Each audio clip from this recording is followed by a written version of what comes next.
मित्रांनो, जीवनात अनेक वेळा अशी परिस्थिती येते की कितीही प्रयत्न केले तरी कामे मात्र पूर्ण होत नाही.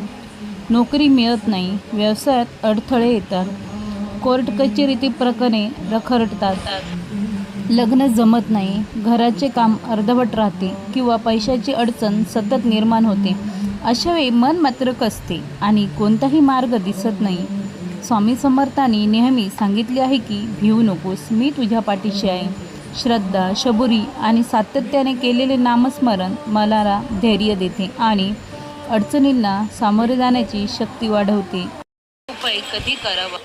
हा उपाय कोणत्याही गुरुवारपासून सुरू करू शकता. शक्य असल्यास सकाळी स्नान करून किंवा संध्याकाळी दिवा लावल्यानंतर शांत मनाने करा. तर आता जाणून घेऊया त्यासाठी काय लागणार आहे ते. तेलाचं किंवा तुपाचा दिवा, अगरबत्ती, स्वामी समर्थांचा फोटो किंवा मूर्ती, एक फूल स्वच्छ तांबा पाण्याने भरलेला असावा. उपाय करण्याची ही पद्धत मी तुम्हाला आता सांगणार आहे. सर्वात प्रथम स्वामींना नमस्कार करा.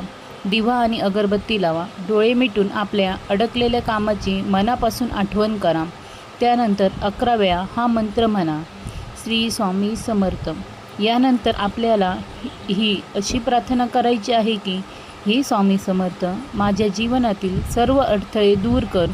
योग्य निर्णय घेण्याची बुद्धी, धैर्य आणि योग्य संधी मला द्या.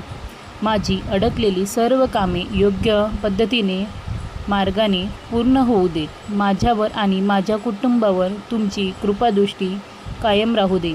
यानंतर 108 वेळा श्री स्वामी समर्थ या नामाचा जप करा. जप करताना मन मात्र शांत ठेवा.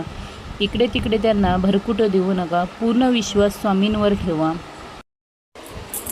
तर हा उपाय सलग 21 दिवस करा. शक्य असल्यास प्रत्येक गुरुवारी स्वामींना फूल अर्पण करा आणि एखाद्या गरजू व्यक्तीला अन्नदान किंवा आपल्या क्षमतेनुसार मदत करा. लक्षात ठेवा, स्वामींची कृपा म्हणजे केवळ चमत्काराची अपेक्षा नसून योग्य कृती करण्याची प्रेरणा आणि मानसिक बळही आहे. म्हणून हा उपाय करत असताना आपल्या अडकलेल्या कामासाठी आवश्यक प्रयत्न, कागदपत्रे, नियोजन आणि जबाबदारी देखील पूर्ण करणे तेवढेच आवश्यक आहे.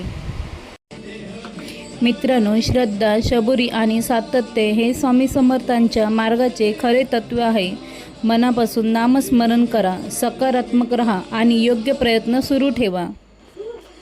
स्वामींची कृपा तुमच्या जीवनात शांतता, धैर्य, यश घेऊन येऊ. जर मित्रांनो तुम्ही स्वामींना मानत असाल तर कमेंट बॉक्समध्ये श्री स्वामी समर्थ लिहायला विसरू नका. तसेच व्हिडिओला लाईक करून शेअर जरूर करा.